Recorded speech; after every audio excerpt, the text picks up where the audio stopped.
The massive crystal chambers of the Galactic Council building hummed with energy as representatives from across the galaxy gathered for an emergency session.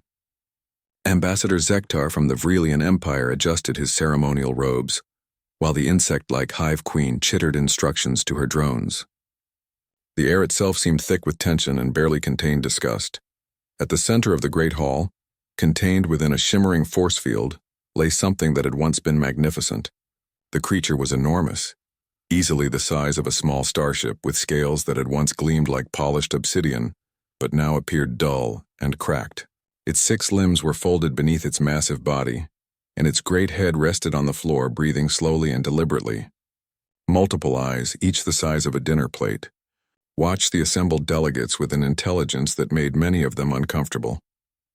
"The matter before us today," announced Council Speaker Velthari, her melodious voice carrying across the chamber, "concerns the creature known as the Last Keeper.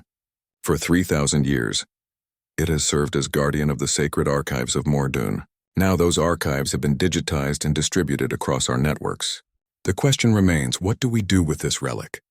Murmurs rippled through the assembly. The sacred archives had been one of the most important repositories of ancient knowledge in the galaxy, containing the histories, technologies, and wisdom of dozens of extinct civilizations.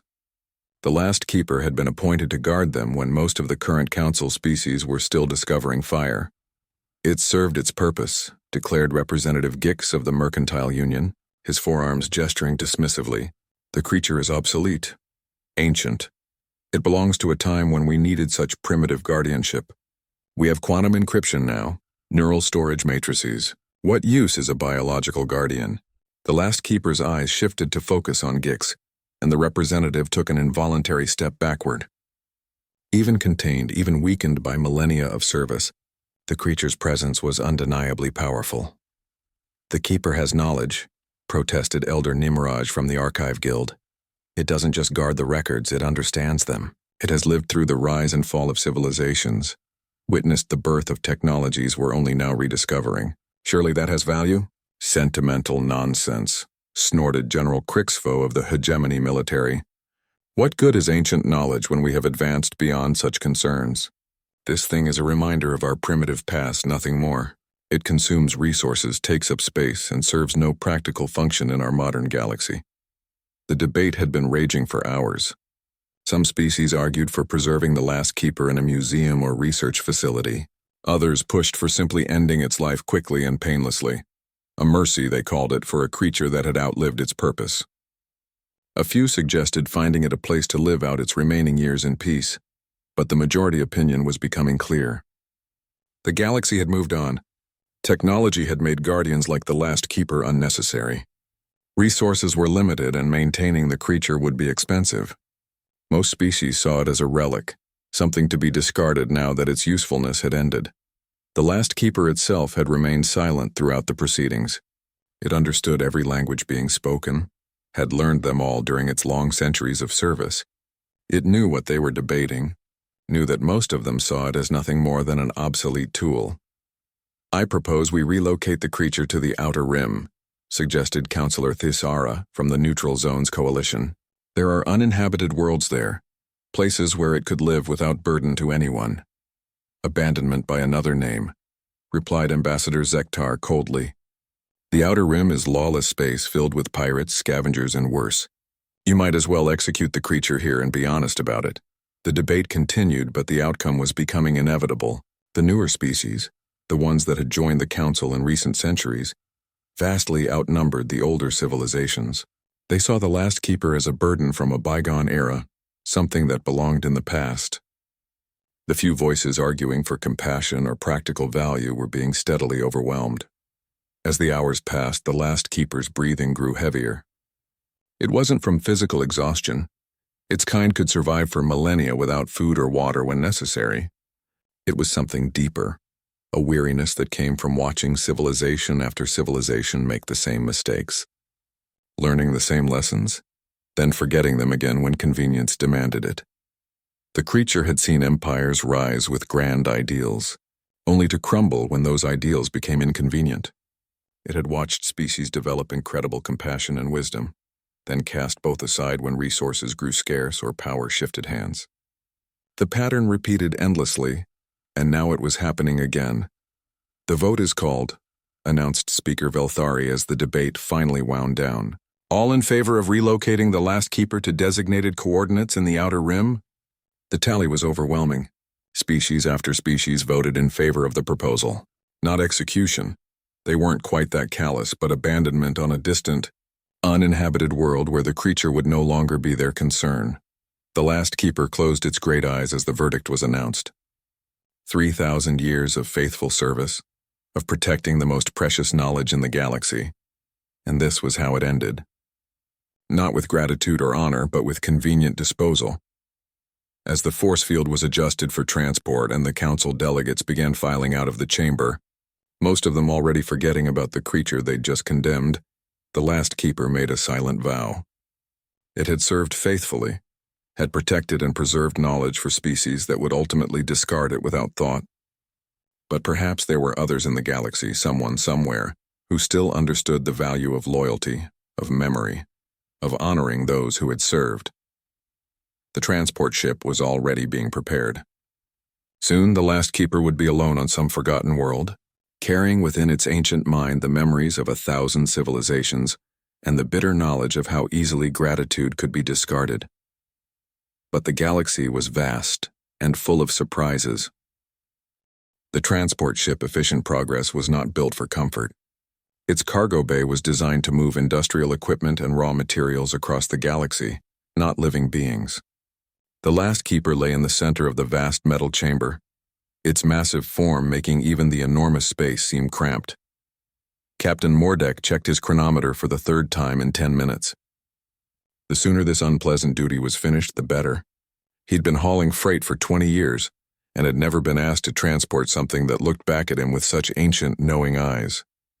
Approaching drop zone, "Captain," called his navigator from the bridge. The chosen world was designated only as RX-7 on the star charts, a rocky planet in an uninhabited system, far from any trade routes or colonial settlements. It had breathable atmosphere and surface water, which was more consideration than some council members had wanted to show. Technically, the last keeper could survive there. "Begin descent sequence," Captain Mordek ordered, though he couldn't shake the feeling that this was wrong. The creature hadn't moved or spoken during the entire 3-day journey, but its eyes had never stopped watching. There was something profoundly unsettling about those ancient eyes, as if they held the weight of all the history they'd witnessed. The ship settled onto the planet's surface with a mechanical groan. RX-7 was a harsh world of rust-colored stone and sparse vegetation, with a thin atmosphere that tasted of metal and dust. The landscape stretched in every direction, empty, silent, and utterly alone. "Opening cargo bay," announced the loadmaster. The massive doors slid apart with a grinding sound that echoed across the desolate landscape. For a moment, nothing moved. The last keeper remained motionless in the center of the bay, as if it had finally given up entirely. Then, slowly, the great creature lifted its head. Its 6 limbs moved with careful precision as it rose to its full height, towering over the transport crew. Even weakened by millennia of service and the recent stress of abandonment, it was an impressive sight. The last keeper stepped down from the ship without a word, its massive feet crushing the sparse ground vegetation beneath them. It moved with dignity despite everything, carrying itself like the guardian it had been for 3,000 years. Captain Mordek watched from the cargo bay entrance, feeling smaller and more insignificant than he ever had in his life. "The council, they left supplies," he said finally, gesturing to several cargo containers that would be left behind. Water reclamation units, food synthesizers, basic medical supplies. "Enough to—" The last keeper turned to look at him, and the captain's words died in his throat. Those ancient eyes held no anger, no resentment, just a terrible, patient sadness that made Mordek want to disappear. "We have our orders," he finished lamely. The creature inclined its great head slightly, a gesture that somehow conveyed both understanding and forgiveness. Then it turned away and began walking toward a distant ridge of rock formations, its footsteps echoing across the empty landscape. The transport ship lifted off 20 minutes later, leaving behind only the supply containers and the last keeper's slowly receding form. Captain Mordek filed his mission report as complete and tried to forget the image of that ancient creature. walking alone into the wilderness. Days passed on. RX-7. The last keeper established itself near a small underground spring it had discovered, making use of the council's supplies to create a basic shelter among the rocks. The creature didn't need much. Its kind were incredibly resilient. But the gesture of trying to survive felt important somehow. The planet's twin suns cast harsh light across the landscape during the day, while the nights brought bitter cold that would have killed most species. The last keeper endured both with stoic patience, spending the daylight hours exploring its new prison and the dark hours remembering better times. It thought of the great libraries it had protected, the scholars who had come seeking ancient wisdom, the civilizations that had trusted it with their most precious knowledge. For 3 millennia, it had been surrounded by learning and purpose. Now there was only silence and the endless empty sky. But the last keeper was not alone in the galaxy. Light years away, other events were unfolding that would eventually reach even this forgotten world. The human colony ship New Horizons was 3 months out from Earth, carrying 5,000 settlers to establish humanity's newest foothold in the galaxy. Humans were still relatively new to galactic politics. They'd only made first contact 50 years earlier, but they'd quickly gained a reputation for being unpredictable. Most species found humans either amusing or frustrating. They were emotional to a fault, prone to making decisions based on feelings rather than logic. They formed attachments to the strangest things and refused to abandon them, even when doing so would be more efficient. The Galactic Council barely tolerated them, viewing humanity as a minor species that would either mature or eliminate itself within a few centuries. Captain Sarah Chen stood on the bridge of the New Horizons, studying the navigation charts with her first officer. Their destination was a system in the outer colonial zone, far from the established trade routes where a new colony could grow without interference. "Any interesting stops along the way?" asked Commander Rodriguez, her tone suggesting she was hoping for something to break up the monotony of interstellar travel. "Nothing official," Sarah replied, highlighting their route on the display. "We'll be passing through some uninhabited systems, but the Council keeps detailed surveys of everything. Nothing worth investigating." She paused, noticing something odd in the shipping logs. "That's strange. There's a record of a single transport making a delivery to System RX-7 just last week. But the system's supposed to be uninhabited." Commander Rodriguez leaned closer to examine the data. "Could be dumping industrial waste. Some companies try to save money by disposing of hazardous materials on remote worlds instead of processing them properly." "Maybe," Sarah said, but something about the records bothered her. The transport was listed as carrying biological cargo, which was an unusual classification for waste disposal. "Captain, we have some flexibility in our route," suggested the navigation officer. "We could take a small detour to investigate. Might be worth checking if there's illegal dumping happening." Sarah considered this. Human colonies were already struggling to establish themselves in a galaxy dominated by older, more established species. If they could expose illegal activities and bring the information to the Council, it might help improve humanity's standing. "Plot a course for RX-7, she decided. "Let's see what's worth dropping off on an uninhabited world." The course change would add only 2 days to their journey, a minor delay that none of the colonists would even notice. But for the last keeper, sitting alone among the rocks of its exile, those 2 days would mean the difference between spending eternity in solitude and encountering something the galaxy had never seen before. Humans who still remembered how to care about the forgotten. As the New Horizons adjusted its trajectory toward the RX-7 system, the last keeper raised its great head toward the stars as if sensing that change was coming. For the first time since its abandonment, something that might have been hope flickered in those ancient eyes. The New Horizons emerged from hyperspace at the edge of the RX-7 system, with the characteristic blue flash of human drive technology. Captain Sarah Chen stood on the bridge, watching the tactical display as her sensors began mapping the supposedly empty system. Preliminary scans show one terrestrial world. "Trek 7, reported Lieutenant Park from the sensor station. "Atmosphere is breathable but thin. No signs of industrial activity or settlements." "What about that transport delivery?" asked Commander Rodriguez. "Still scanning," Park replied, then paused. "Captain, I'm picking up something unusual on the surface. There are artificial structures near the northern continent. Basic shelters, supply containers, and..." He frowned at his readings. There's a massive life form down there. Sarah moved closer to examine the sensor data. The readings showed something enormous, easily the size of a shuttlecraft, but definitely biological. Could it be native wildlife? Negative, Captain. The biosignature doesn't match anything in our databases, and it's located directly next to the artificial structures. Whatever it is, it's connected to that supply drop. The bridge fell silent as the implications sank in. Someone had transported a living creature to this remote world and abandoned it with basic supplies. The more Sarah thought about it, the more disturbed she became. "Launch a reconnaissance shuttle," she ordered. "I want to know what's down there." An hour later, the shuttle explorer descended through RX-7's thin atmosphere with Captain Chen, Commander Rodriguez, Dr. Emily Watson from the biology team, and a small security detail aboard. As they approached the surface, the creature became visible on their view screens, and the entire shuttle crew fell silent. The last keeper was resting beside the rocky outcropping where it had built its shelter, its massive form unmistakable against the rust-colored landscape. Even at a distance, there was something majestic about it, something that spoke of age, wisdom, and terrible loneliness. "My God," whispered Dr. Watson. "It's magnificent." "It's huge," added one of the security officers nervously. "And alone," Sarah observed quietly. The desolation of the scene struck her immediately. This obviously intelligent creature had been dumped on an empty world like unwanted cargo. "Set us down at a safe distance, and nobody makes any threatening moves until we know what we're dealing with." The shuttle touched down about 200 meters from the creature's position. Through the viewports, they could see it had lifted its great head to watch their approach, but it made no move toward them, or away from them.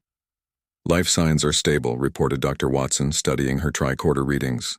"Whatever it is, it's not showing signs of distress or aggression. If anything, it seems curious." Sarah made a decision that would have horrified most species in the galaxy. Instead of maintaining a safe distance and conducting remote observations, she decided to make direct contact. "I'm going out there," she announced. "Captain, that's not—" began Commander Rodriguez. "It's alone, Carmen," Sarah interrupted. "Something that intelligent doesn't deserve to die in isolation. If whoever brought it here had good intentions, they would have stayed to make sure it was all right." "This looks like abandonment." Dr. Watson nodded in agreement. "The supply containers suggest they expected it to survive here long term. But survival isn't the same as living." Sarah sealed her environmental suit and stepped out of the shuttle, her heart pounding. The last keeper watched her approach with those enormous eyes, each one larger than her helmet. There was intelligence there. Ancient, deep intelligence that had seen more of the galaxy than humanity had even dreamed of. She stopped about 50 meters away and activated her suit's external speakers. "Hello," she said simply. "My name is Sarah Chen. I'm from Earth." The last keeper tilted its massive head, studying her. When it spoke, its voice was like distant thunder, but somehow Sarah's universal translator made sense of the words. "Human," it said, the word carrying a note of curiosity. "I have heard of your species. You are new to the stars."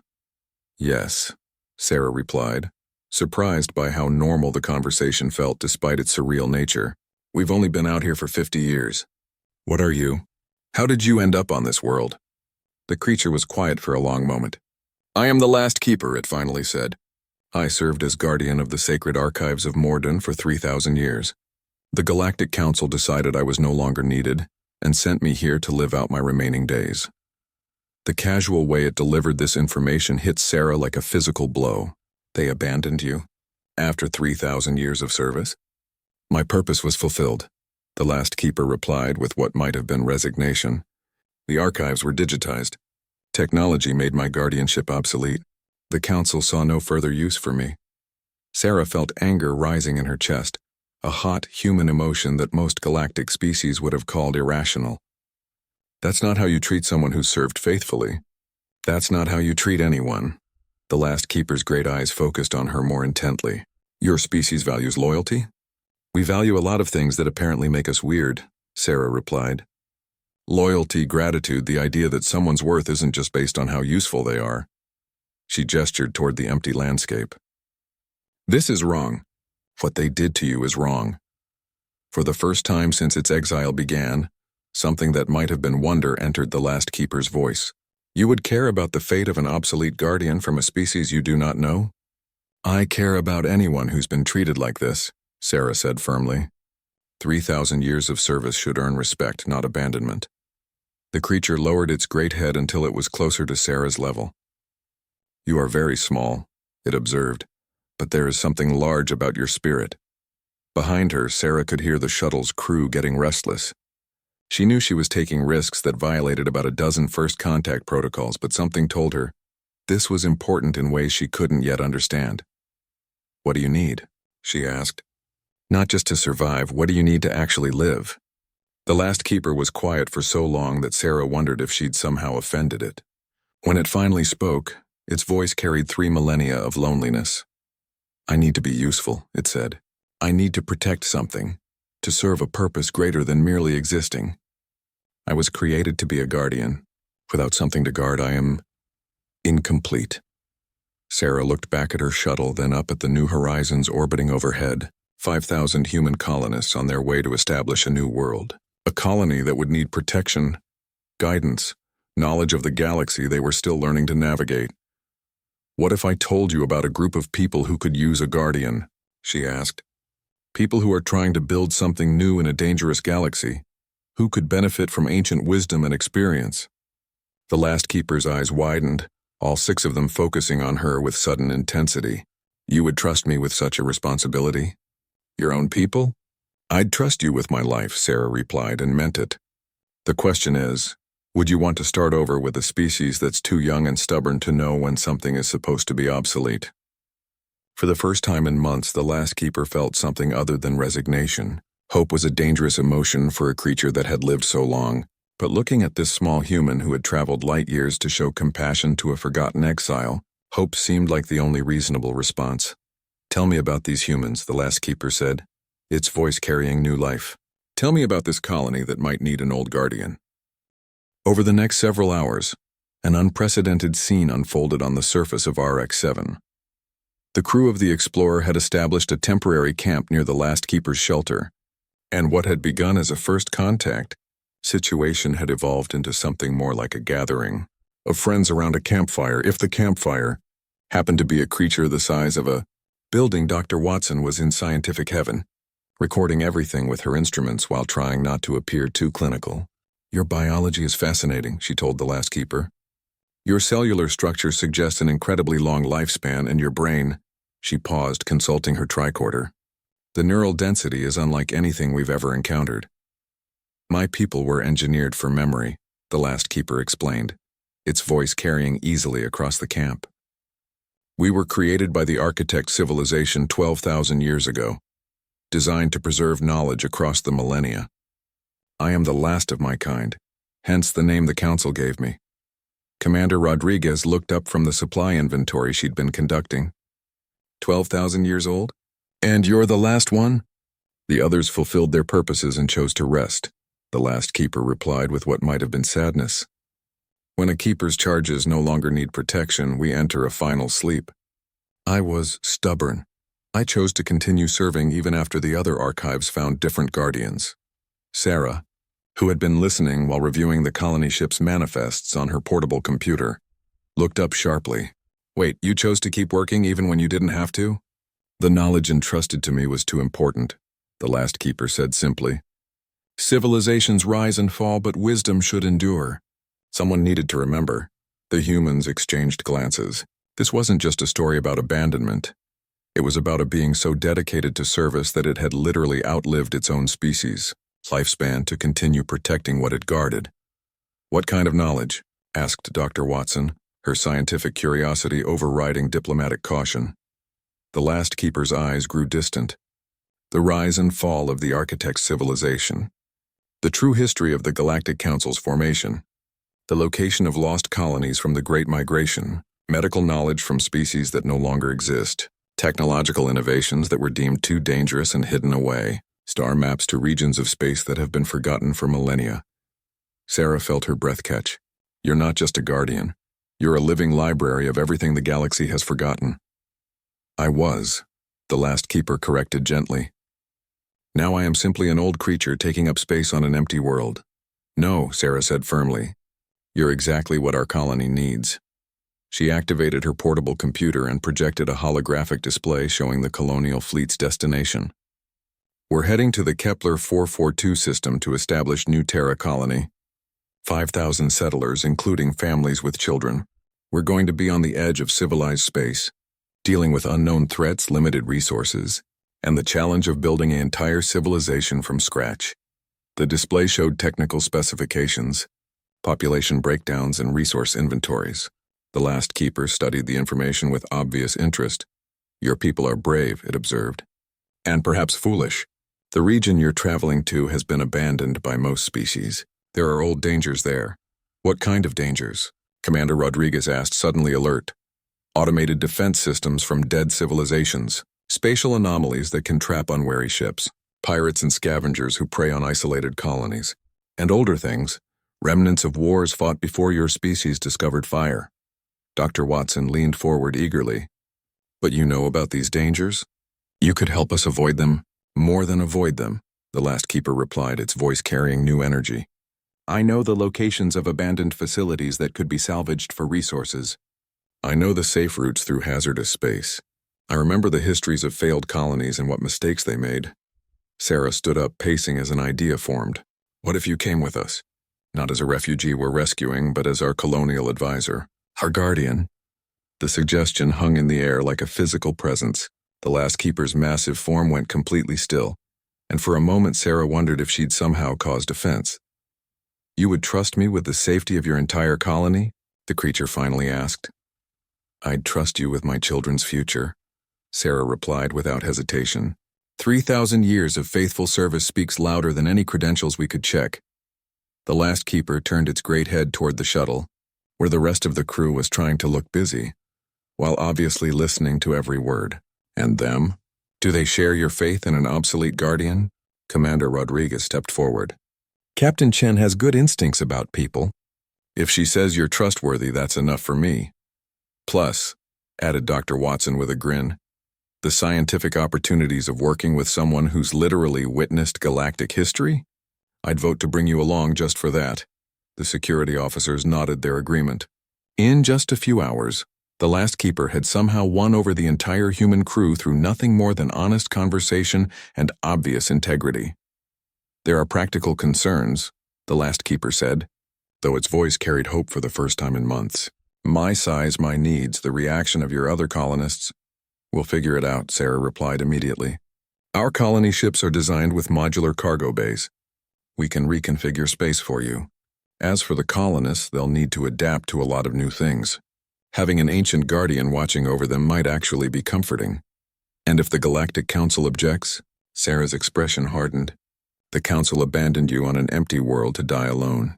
As far as I'm concerned, they gave up any right to object to your choices. The last keeper was quiet for a long moment, and when it spoke, its voice carried wonder. Your species truly is unique. Most would see me as a burden, a responsibility they don't need. You see me as an asset, someone worth saving. We see you as a person, Dr. Watson corrected gently, someone who deserves respect and a chance at happiness, regardless of your usefulness to us. Though you being incredibly useful is definitely a bonus, added Commander Rodriguez with a smile. The last keeper made a sound that might have been laughter, a deep, rumbling noise that seemed to come from its entire massive body. I have not laughed in 300 years, it said. Your species has many gifts. Sarah activated her communicator. Chen to New Horizons. Prepare to receive a new passenger. Someone very important is going to be joining our colony. Acknowledged, Captain, came the reply. Any special requirements? Sarah looked at the last keeper, this ancient being who had been discarded by the galaxy but was about to become humanity's most valued advisor. We're going to need to reconfigure Cargo Bay 7, she said, and prep the colonial charter for amendment. We're adding a new senior staff position, Guardian of New Terra Colony. The last keeper's eyes began to glow with an inner light that hadn't been seen since its exile began. I accept the position, it said formally.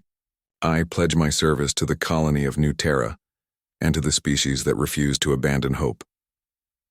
As the twin suns of RX-7 began to set, painting the desolate landscape in shades of gold and crimson, the last keeper prepared to leave its place of exile. But this time it wouldn't be alone. This time it was going home with a people who understood that some things, loyalty, gratitude, the value of experience, never became obsolete. The integration of the last keeper aboard the New Horizons proved to be one of the most remarkable events in the ship's history. Cargo Bay 7 had been hastily reconfigured, with environmental controls adjusted for the massive creature's needs and communication systems installed throughout. What emerged wasn't just accommodation, it was the beginning of something unprecedented. Within the first week of travel, the last keeper had become the ship's most popular resident. Children pressed their faces against the viewing ports to watch it move through its new home, while adults lined up for the daily history hours that had started spontaneously when Dr. Watson asked about galactic archaeology. "Tell us about the Crystal Wars," asked 10-year-old Marcus Chen, Captain Chen's nephew, his eyes wide with wonder as he sat cross-legged near the massive creature's head. The last keeper's voice took on the cadence of a natural storyteller. The Crystal Wars began 4,000 years ago, when the hegemony discovered that certain crystals could store consciousness itself. They thought they had found immortality, but they had actually found something far more dangerous. Sarah watched from the observation deck above, marveling at how effortlessly the ancient being connected with humans of all ages.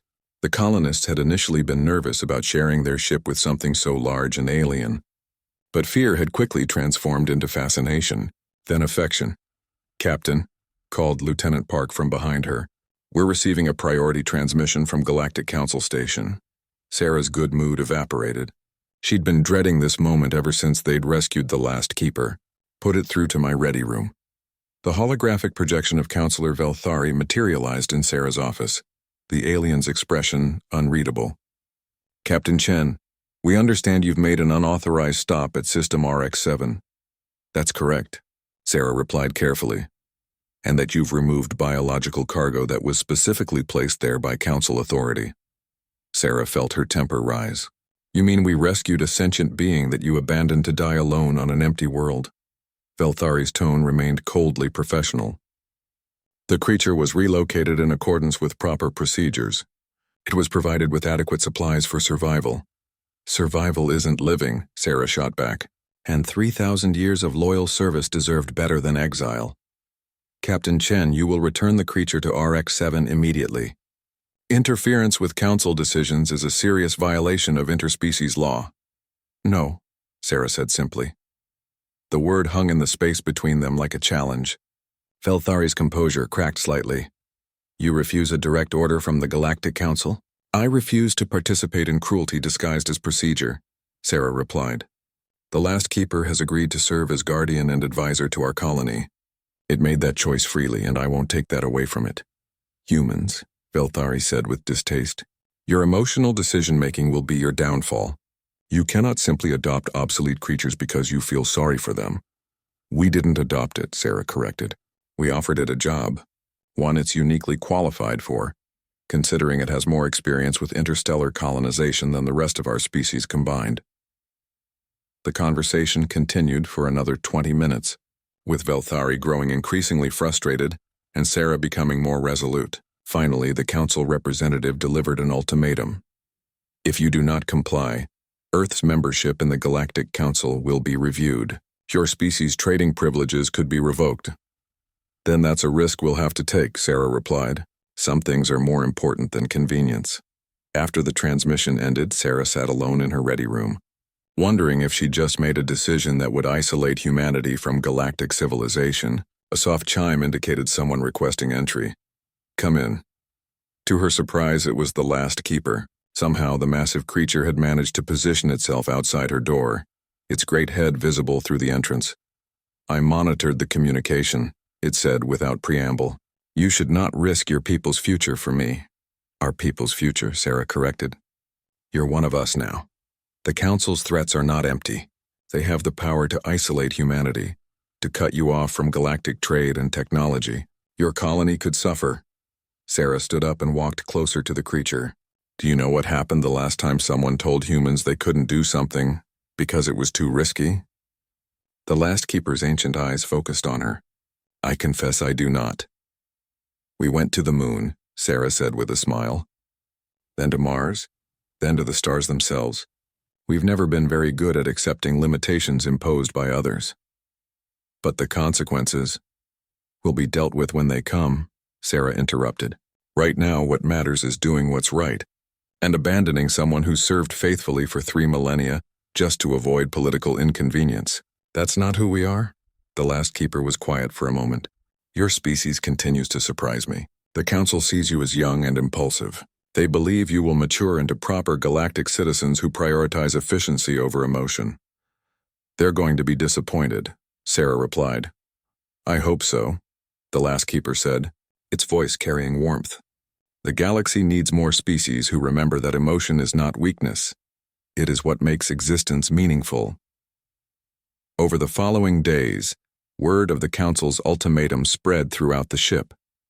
Rather than causing panic or demands to return the last keeper, the colonists rallied around their new guardian. A petition supporting Captain Chen's decision gathered nearly universal support, with even the few initial skeptics coming around after witnessing the creatures' dedication to their safety. The last keeper had begun, conducting daily briefings on the challenges they might face at their destination. Its knowledge proved invaluable. It warned them about unstable weather patterns in the Kepler 4042 system, identified potential mineral resources from archived geological surveys, and suggested modifications to their landing protocols based on the failures of previous colonial attempts. There are ruins on the 3rd moon of your destination planet, it explained during one briefing. The remains of an automated mining facility built by the Korthak Empire 6 centuries ago. The facility was abandoned when the empire collapsed, but the infrastructure might be salvageable.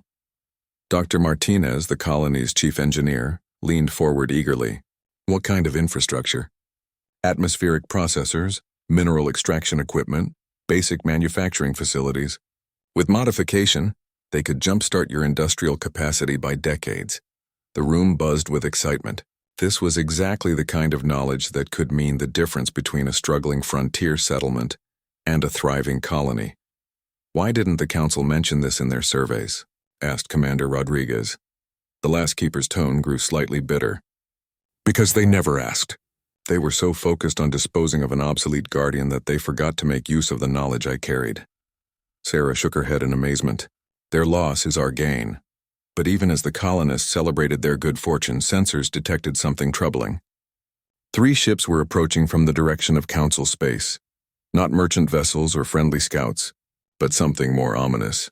Captain, Lieutenant Park reported from the bridge, were receiving identification signals from the approaching ships. They're council enforcement vessels. Sarah felt her stomach drop. The council had apparently decided that diplomatic pressure wasn't enough. Time to intercept? 4 hours, Captain. Sarah looked at the last keeper who had accompanied her to the bridge. Any advice on dealing with council enforcement? The ancient creature's eyes hardened with something that might have been anger. In 3,000 years of service, I learned that the council respects only strength and determination. They will try to intimidate you into compliance. And if intimidation doesn't work, then they will discover something that every other species in the galaxy learned long ago, that humans are very difficult to intimidate. Sarah nodded grimly and activated the ship-wide communication system. All hands, this is the captain. We have visitors coming, and they're not here to welcome us to the neighborhood. But we've got something they don't expect. A guardian who's been protecting people since before their civilizations learned to write. And we've got something else they've forgotten about. Humans who don't back down from bullies. The last keeper rumbled its approval as the New Horizons prepared for its first real test as a united crew. The 3 council enforcement vessels emerged from hyperspace in a perfect formation that was clearly meant to intimidate. Each ship was twice the size of the New Horizons and bristled with weapons that could reduce a colony ship to scrap in minutes. Their sleek, predatory design made no attempt to disguise their purpose. Incoming transmission, announced Lieutenant Park, his voice tight with tension. On screen, Sarah ordered. The main view screen filled with the image of Commander Thrixkal of the Council Enforcement Division, a reptilian species known for their rigid adherence to regulations. His scales were the color of old brass and his eyes held no warmth. Colony Vessel New Horizons, you are in violation of Galactic Council Resolution 4471. Surrender the biological asset designated Last Keeper immediately. Biological asset? Sarah felt her anger rising. We're talking about a sentient being, not a piece of equipment. The designation is irrelevant, Thrixcal replied coldly. The creature belongs to the Council. You will transfer it to our custody or face the consequences. Sarah was about to respond when she felt a massive presence behind her. The last keeper had somehow made its way to the bridge, its enormous form filling the space behind the captain's chair. Hello? Thrixcal, the ancient creature said, its voice carrying across the bridge. I see you're still following orders without questioning their wisdom. The commander's composure cracked slightly. Keeper, you know me? I remember when you were a junior officer centuries ago. You came to the archives seeking information about your people's lost colonies. I helped you find them. Thrixcal's expression grew uncomfortable. That was different. I was serving the Council's interests. And what interests are served by my exile? The last keeper asked gently. What great benefit comes from wasting 3,000 years of accumulated knowledge? You were judged obsolete, Thrixcal replied. But his voice lacked conviction. The last keeper's laugh was like distant thunder. By whom? Gix of the Mercantile Union, who sees everything in terms of profit margins. Crixvo of the Hegemony, who thinks anything older than his last promotion is worthless. Or perhaps by the newer council members who've been galactic citizens for less time than I spent cataloging the archives of their predecessors. Sarah watched the exchange with growing understanding. This wasn't just about bureaucratic disposal of an unwanted asset. There was something deeper happening. Commander Thrixcal, she interjected, why is the Council so determined to get the last keeper back? If it's truly obsolete, why waste 3 enforcement ships on retrieving it? Thrixcal's eyes flicked between Sarah and the last keeper, clearly wrestling with conflicting loyalties. Before he could answer, his communication officer stepped forward and whispered something urgent in his ear.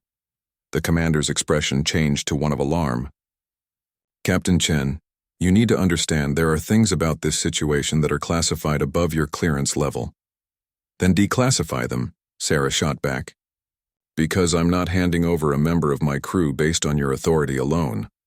The last keeper's massive head tilted thoughtfully. Now I understand.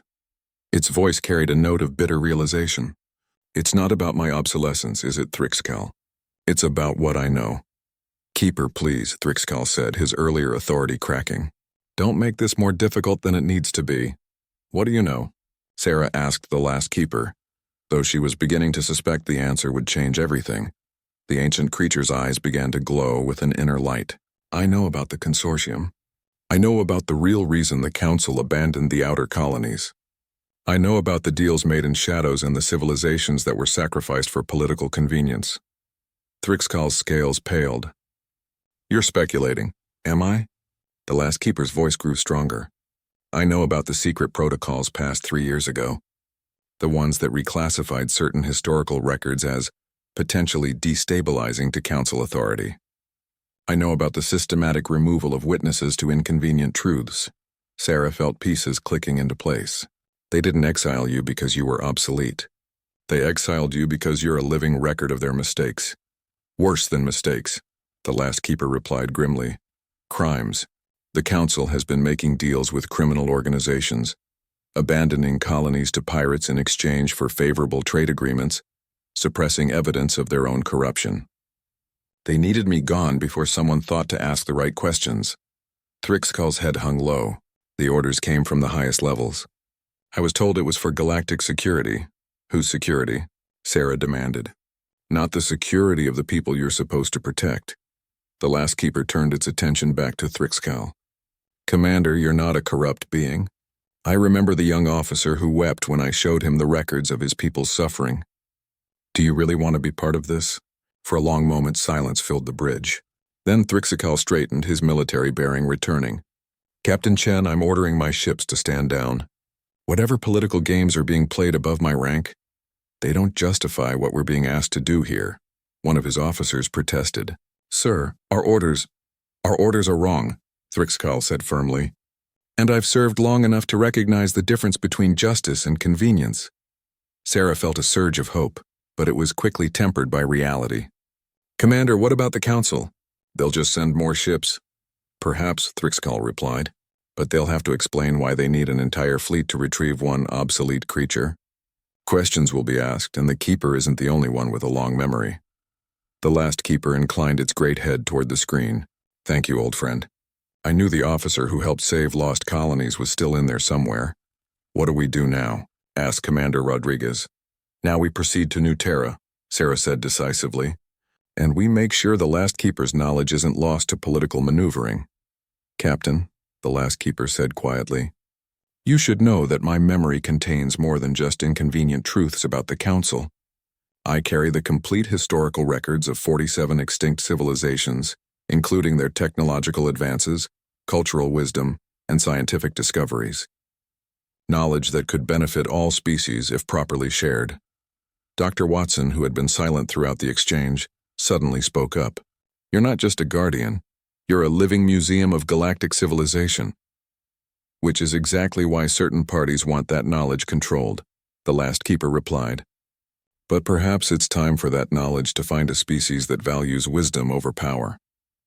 Sarah looked around her bridge, at her crew, at the massive ancient being that had chosen to trust them with its secrets, at the view screen showing ships commanded by an officer who had chosen conscience over orders. Then let's make sure it finds the right home, she said. Commander Thrixcal, would you be interested in witnessing the founding of a colony that puts knowledge and compassion ahead of political convenience? Thrixcal's expression brightened for the first time in the conversation. Captain Chen, I believe that would be the most honorable duty I've performed in centuries. As the combined flotilla set course for the Kepler 442 system, the last Keeper felt something it hadn't experienced in millennia. Hope for a future where knowledge served all beings, not just the powerful. The galaxy was about to discover that humans had a very different idea about what made a civilization worth preserving. 6 months after the founding of New Terra Colony, the settlement had become something unprecedented in galactic history. The planet's main city, built around the ancient ruins the last Keeper had identified, buzzed with activity as humans worked alongside an increasing number of alien, refugees and dissidents who had heard about the colony that welcomed the forgotten. The last Keeper had found its place at the heart of it all. The massive creature had taken residence in the old mining facility's main chamber, which had been converted into a combination archive, school, and community center. Every day brought new visitors, children learning galactic history, scientists seeking ancient knowledge, and diplomats trying to understand how a human colony had become the galaxy's most unlikely sanctuary. Sarah Chen, now colonial governor, stood on her office balcony watching the last Keeper conduct its morning lesson to a group that included human children, young Vrelians, and even a few juvenile Hive Queen drones. The sight still amazed her. Dozens of species learning together under the guidance of a being the Galactic Council had deemed worthless. Governor, called her aide. You have visitors from the Council. Sarah sighed. The Council had been sending increasingly desperate delegations ever since word spread about what New Terra had become. The colony's success, combined with Commander Thrixcal's leaked reports about why the last Keeper had really been exiled, had triggered a political crisis that was still unfolding. Send them to Conference Room 1, she said, and ask the last Keeper if it would like to join us. An hour later, Sarah faced a delegation led by none other than Counselor Velthari herself. The alien's usual composure was frayed around the edges, and she was accompanied by what looked like a full diplomatic security team. Governor Chen, Velthari began, the Council is prepared to offer New Terra full membership status in the Galactic Union, along with preferential trading agreements and technological sharing programs. In exchange for? Sarah asked, though she already knew the answer. The return of the last Keeper and a commitment to silence regarding certain sensitive historical matters. The last Keeper, who had positioned itself near the conference room's enlarged entrance, made what might have been a sound of amusement. Still trying to buy cooperation, I see. Velthari's attention shifted to the ancient creature. Keeper, surely you understand the destabilizing effect your revelations are having on galactic governance. I understand that truth is often inconvenient for those who prefer comfortable lies, the last Keeper replied calmly. But I've spent 3,000 years protecting knowledge. I won't stop now because politicians find it embarrassing. The knowledge you possess could undermine the entire galactic order, one of Velthari's advisors protested. Perhaps it should, Sarah interjected. An order built on suppressing truth and abandoning those who served faithfully isn't worth preserving. Over the past months, the Last Keeper had been carefully releasing historical records that painted a very different picture of galactic civilization. Stories of colonies abandoned to pirates, of species enslaved by bureaucratic indifference, of ancient wisdom discarded because it conflicted with current political needs. Each revelation had sent shockwaves through the established order. "You're naive," Velthari said desperately. "Governance requires compromise, requires difficult decisions. Not every truth can be shared without causing chaos." The Last Keeper's great eyes fixed on her. "I remember saying something similar 1,200 years ago, when I first learned about the Council's dealings with the Ravager clans. I told myself that stability was more important than justice, that some secrets were too dangerous to reveal." The creature's voice grew heavy with regret. "Do you know how many worlds burned while I kept that secret? How many people died because I chose political convenience over moral duty?" The room fell silent. Even Velthari seemed shaken by the ancient being's confession. "I will not make that mistake again." The Last Keeper continued. "Knowledge belongs to all sentient beings, not just those in power." "Then you leave us no choice," Velthari said, her voice hardening. "The Council will be forced to implement sanctions to isolate New Terra from galactic civilization." Sarah smiled. "Good luck with that." Velthari blinked in surprise. "Excuse me?" "Over the past 6 months, we've been contacted by representatives from over 200 species," Sarah explained. "Most of them have stories remarkably similar to the Last Keeper's. Loyal service rewarded with abandonment. Knowledge suppressed for political convenience. Entire civilizations written off as acceptable losses. They're all very interested in an alternative to Council authority." Commander Rodriguez, who had been quietly taking notes throughout the meeting, looked up. "As of yesterday, 17 systems have formally requested to join what they're calling the New Terra Alliance. 12 more are expected to submit applications by the end of the week." Velthari's composure finally cracked completely. "You're talking about breaking apart the galactic government." "We're talking about replacing a corrupt system with something better," Sarah replied. "The Council had its chance to evolve, to become something worthy of the trust placed in it. Instead, it chose to silence witnesses and suppress truth." The Last Keeper spoke again, its voice carrying the weight of millennia. "Change is painful, Counselor, but it's also necessary.